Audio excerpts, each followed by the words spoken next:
And I don't like to wait for a moment to need me to be ready for it, right? I want to take control, do some things now, and then when the moment comes, I got it. My coach actually used to say, so you got to play 1 inch out of control. You don't have to go crazy, but like just 1 inch outside of that. The more you do it, that becomes a larger playing field for you.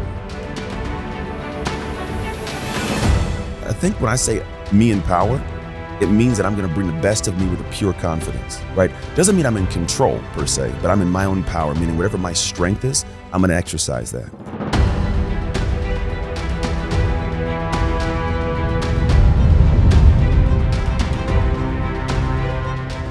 Hey everybody, it's Tamara Thompson from Broadcast Your Authority. And today I'm so excited to be here with Anthony Trucks. He's a former NFL player.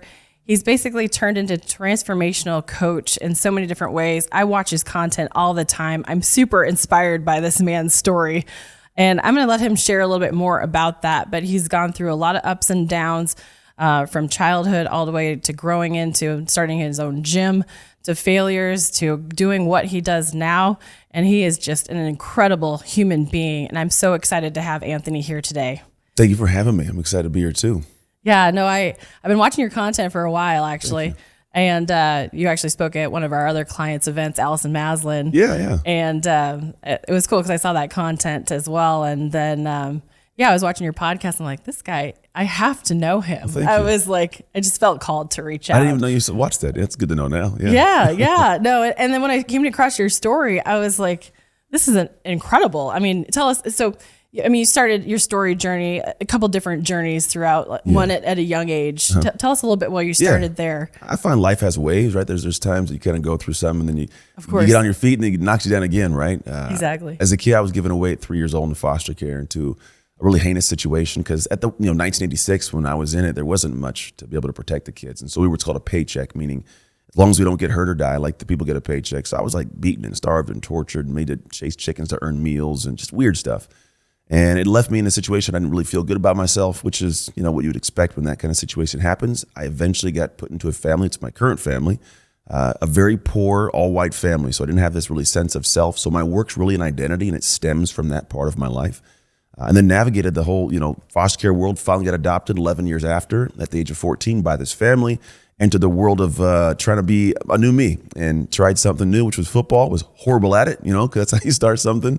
And you have a choice. Do I stay in this or do I leave? I actually checked out. Something woke me back up. I leaned back in, got really good at the game, and opened up new doors for me to go play college football on scholarship, eventually play in the NFL. A lot happened in that area of time, but then I left the NFL on an injury, came home, and at this time I'm married to my high school sweetheart.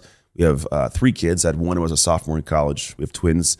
And it was weird because while I thought like life's going to be great post-football, it all came tumbling down. I'm in a situation where I have my degree in kinesiology, open a gym, but that was me trying to fill this gaping hole of who am I without football, and ran my family to the ground, ended up getting divorced from my ex-wife, obviously ex-wife, and then raising kids. I call it the fog, going through like this. I'm waking up, but I'm not alive, and just going through this motion. And then I unfortunately lost my adoptive mom to MS, and it kind of had me think like, what are you doing with your life? And it set me down a path personally to wake back up and take a look at where I was the common denominator in all my problems, which we all are, you've created it or you're allowing it.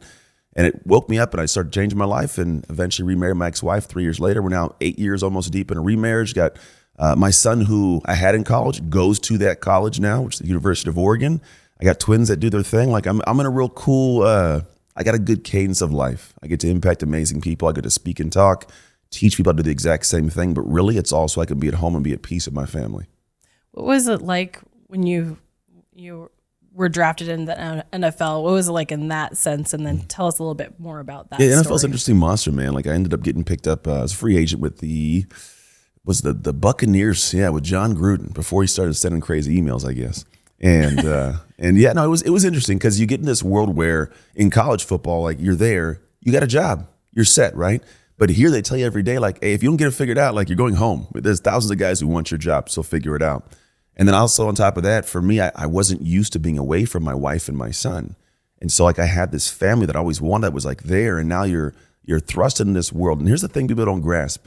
Everything besides like Sunday is not a bunch of fun. You got to find a way to have fun. But if you like to work hard, it's a blast. But some days, like it's just like you wake up, my wife's not here, my kid's not here, the coach don't like me, my teammates, while they're teammates, if you get a job, some of them don't. So they're not that, nice to you and happy. You're in a whole island of a city you don't know. And so it's just this weird sense of pure immersive discomfort.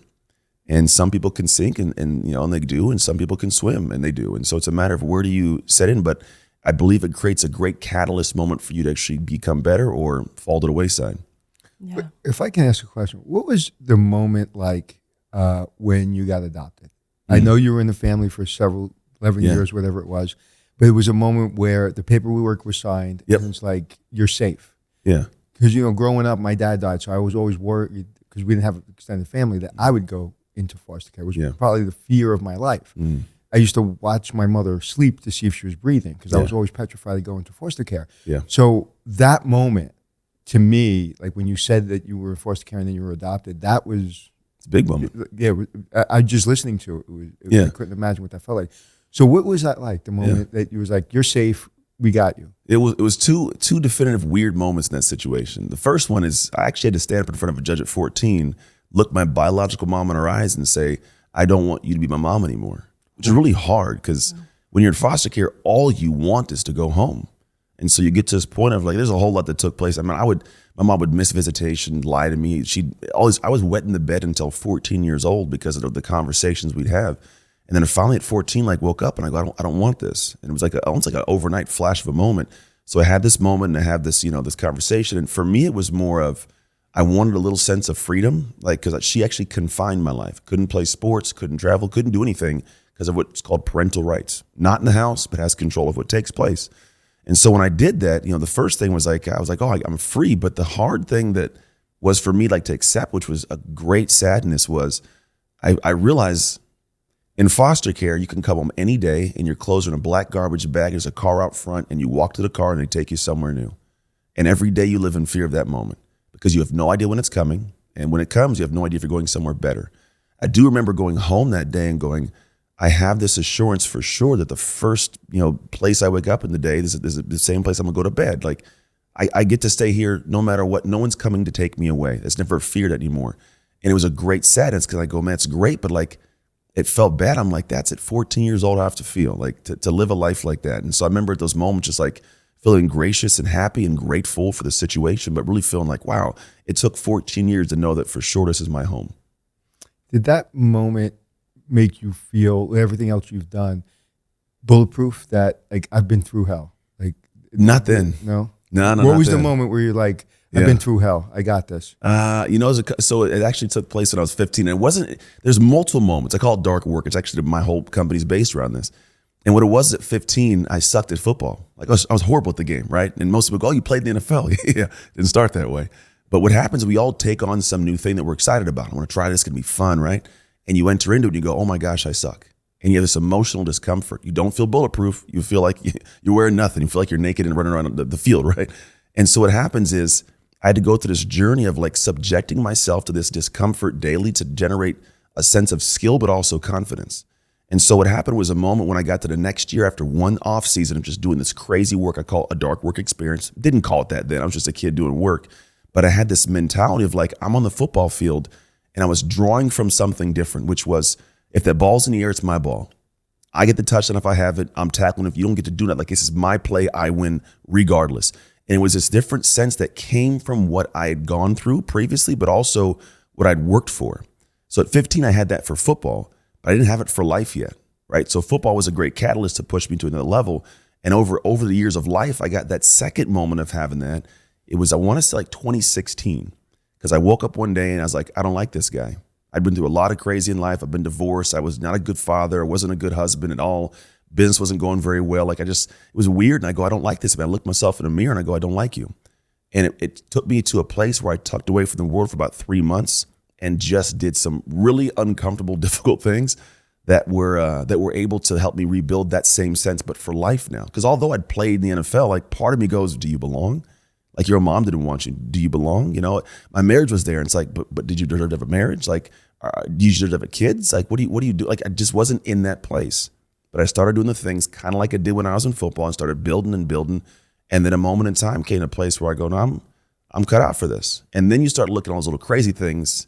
And a quote came to my life. I don't know where it came from, but it was pretty cool. And it says, "Smooth seas never made skilled sailors." And so I have a tattoo of that. I got a painting in my house now. And it's like, this is a moment that I live into. And I go, while I don't like all this stuff, I appreciate what it did for me. Amazing. Can I ask if, like, having gone through that and being such a survivor from like the get-go, is there a little less rough seas now as you're older and more seasoned and have learned to anticipate, or is that your comfort zone? No, I think the thing is I like to cast out in the ocean. There's what's that statement is boats are safe in harbor, but that's not what they're made for, right? And so I actually don't feel like I'm doing the best if I'm not subjecting myself to some discomfort. But where some rocky seas might have a certain person under the deck and that they're freaking out, I'm on the top of the boat just sipping tea, screaming at the rain, right? So I can handle that stuff. And at this point when difficulty happens, I feel like it's just a moment for me to go like, stack this on the big, the badge of honor, say like I've accomplished this. So no, I don't have that same feeling. I think I feel really good in discomfort. I feel really good in it. And it's not that I seek it out, because I don't, right? But when those rough seas happen, it's all relative. Because someone else's rough sea is simple to me, but I need to be in mine. And most of it's because I don't want to be irrelevant to my kids in 20 years. Like when my kids get to my level, like what I'm at my age now, right? I don't want to have stopped my casting out into the ocean. Love that. You're conditioned and you're using that as opportunities to exercise that muscle. Yeah, that's where we're most alive as humans. It's that dormant emotion that I feel like we get inspired to have, and like the best comes out of us. And I find that we either do it in one of two ways. It's like we do it on demand, I choose it, or when crap hits the fan. And I don't like to wait for a moment to need me to be ready for it, right? I want to take control and do some things now. And then when the moment comes, I got it. Yeah. I'm sure that in your workouts, you do things that are uncomfortable. Yeah. Do you still do every day or every week something that makes you so miserable that you're like, if I can get through this, I can get through my day? Yeah. So every morning, my son and I do this morning routine. My youngest son, he's 14. And so what we do is we get out of my house. We have this hills on the side of our house. We can go up to this top area where it's a big trail, but you can see for miles around. So every morning I get up at 5:30, do my morning stuff. 6:25, I wake him up. We go to the top, take 7 minutes to get up there. We do a full circle. We do a gratitude. We pretty much what we're grateful for the day. Hold hands. We pray on it. Come back down the hill. We have a 48-degree cold plunge we get into. So 48, degrees, 2 minutes, tub the neck. I hate it every day. A meditation for 10 minutes, right? And then we get off for the day. And the thing is, it's a small thing, but you never get used to cold water. And there's a lot of science to the benefits of it's for fat loss. I just do it because it's hard, right? I make him do it because it's hard. His life is vastly more privileged than mine was. And so the idea is I intentionally do it because then I go, if I can do the hardest thing in the beginning of the day, what's the rest of the world going to do to me the rest of the day? I'm going to be okay. And then on top of that also, like the workouts, I have somebody write my workouts for the sole purpose of me not being able to make it easy on me. Because while I want to push myself, I still have a tendency of I'm not going to do that, right? So I got people that write my workouts. And so it's like a structure to how things go. And I also have a team of people. So when even we have aspirations for the business where we grow into, I don't limit it to what I feel comfortable doing. I go, what's something that's, I can say, 1 inch out of control? My coach actually used to say, we got to play 1 inch out of control. You don't have to go crazy, but just 1 inch outside of that. And the more you do it, that becomes a larger playing field for you. Let's switch gears. Let's talk about coaching.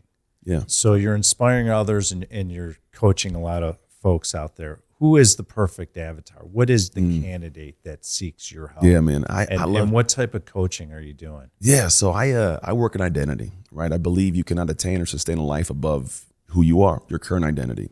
All of us sitting here right now have certain levels of if I asked who you were, you'd list off some things, right? And there's certain habits and actions and certain mentalities and perspectives tied to that, which is why you get to live the life you have. Somebody else walking up could go, "How do you do that?" And you go, "That's just Monday morning," And so I look at it and go, that's what I'm trying to get to people. I call it a dominator's identity, to control and to govern whatever's in front of you in this moment.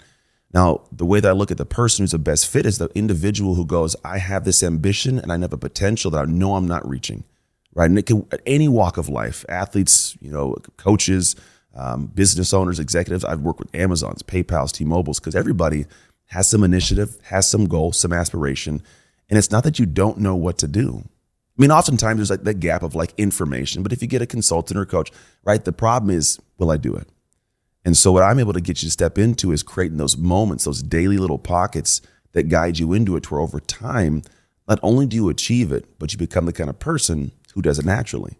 And now you've leveled everything up. Now things almost like they seem instinctual, or like it's easy to you, but like, no, it wasn't. I just did what nobody else was willing to do, which is stay in past day 12, day 13, day 40, day 60. And then eventually, here's the cool magic of it all. What was hard to do becomes hard not to do. And I think people, like, they fail to understand the beauty in that, because then it becomes effortless effort. You're doing it, it's getting the outcome, and it isn't drawing your energy and soul like it used to. And all of us, you can think of a moment that took place for you, right? So all of us had a moment of like, I don't want to do this. And after a while, it's like, I can't end the day without getting this done. People go, what's wrong with you? I don't know, but that's why your life is what it is. What's that quote? They say, don't train to not get it wrong. Train so hard that you can't, that you have to get it right. No, yeah, they said amateurs will try, they'll practice until they get it right. Professionals will practice until they can't get it wrong. So you say gratitude, and I thought I practiced gratitude, but then I realized I didn't. So now it's a practice in my life. Yeah, every day. Same. Before I put my feet on the ground. How important is finding that gratitude and finding that moment in life? And could you go through your day or your life without taking that moment any longer? No, you can't. Here's why. I find we all show up to defining moments, right? That dominator's identity I talked about. There's going to be a defining moment we all show up into. And they may be big, small, but they're going to be often, showing up. And I find that the energy you show up to with that, like in that moment, is going to affect the outcome of it.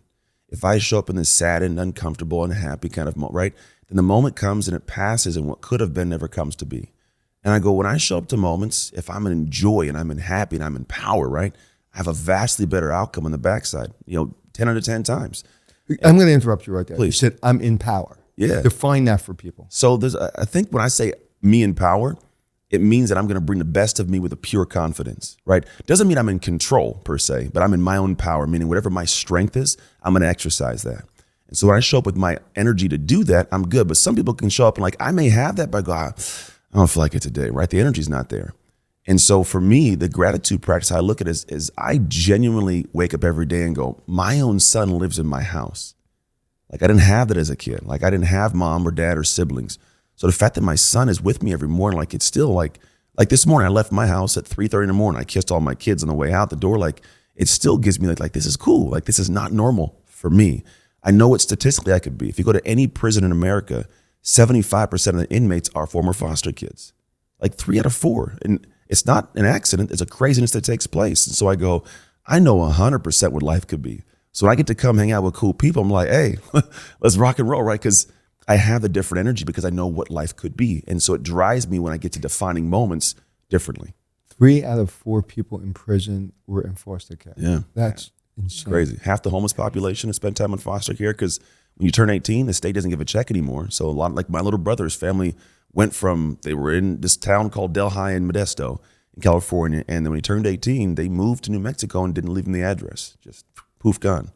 Like it's crazy. Like less than 1% of us graduate from college. It's just not in the cards for us. So, and what percent actually play in the NFL? Oh man, it's I think 0.0000. Yeah. It's a very there's two. There's me and I think there's a guy that's like the blind side guy that had kind of like a similar story to it all. Mm-hmm. Yeah. But it's an anomaly, man. There's not very many of us that make it out. I love the fact that you're talking about energy. It's like the energy that you put out there, and the fact that I also love doing the gratitude in the morning. Like always wake up in gratitude, and just because you could wake up on the wrong side of the bed and. But I choose not to. Yeah, it's a choice. It's one of those things. And the fact that I'm curious. So when you were injured, well, this will be the last question of the show, but I'm curious on the side of when you were injured in the NFL, was it a good thing? That's a great question. I've got it asked a couple times. We haven't got one I haven't asked yet, but I've got it. So here's the thing. I believe that what I'm supposed to be doing is this. And so while my own intentions for what I want, I would say it was a bad thing. But I believe, like I'm a man of faith, I believe what God wanted for me was different. And so I needed those moments. Now, the interesting thing is it cast me into the dark, right? Yeah. And there's a difference between like shadow work and dark work. Shadow work is you going, what's in the shadows? Dark work's what you do know, like you find out what it is, what you do after that. Like it's the work you do once you find out, like, I'm not great here. As a guy named Tim Murphy one time said, it's hard to see the label when you're inside the jar. And I go, that's a great one. So for me, it put me into a situation where I had to figure out who the heck I was. And so all the stuff got ripped from me in life. And I had to go back through my own kind of like my moments of like the, you know, my darkness, my crucible that allowed me to come out of it to be a better me, but also in a better position to utilize the skills it gave me. There's ways that I have empathy, the ways that I have love for humanity, the way my mom taught me to unconditionally love on people, my we'll call it platform, having played sports, my ability to speak, these little things that I believe were like gifts to me would not have been able to be exercised if it wasn't for all those little crazy situations. I think it completely just opens the door for like that next part of your journey, those rock bottoms. Like that was one of your rock bottoms. And I won't go into my deep story, but this year I'll have 13 years sober, and Congrats. I had my own journey as well. But because I went through those dark journeys, it made me extremely resilient and stepping into my own power and things like that. And so I think that's one of the things that inspired me about you, is learning more about your journey. So I'm really grateful that you were on the show today. Yeah, thank you for having me, seriously. And you have a show too, right? Yeah, it's called the Oz Shift Podcast. Do you have a book too? I do. It's called the Identity Shift. It's literally just identity shift. How you operate to elevate your life. Yeah. That's amazing. I love it. I'm gonna have to check out your book, and I'm grateful for you to be out here today. So Appreciate it. Thank you for having me. And everybody that's watching the show, be sure to follow Anthony Trucks, and we'll be sure to see you in the next episode.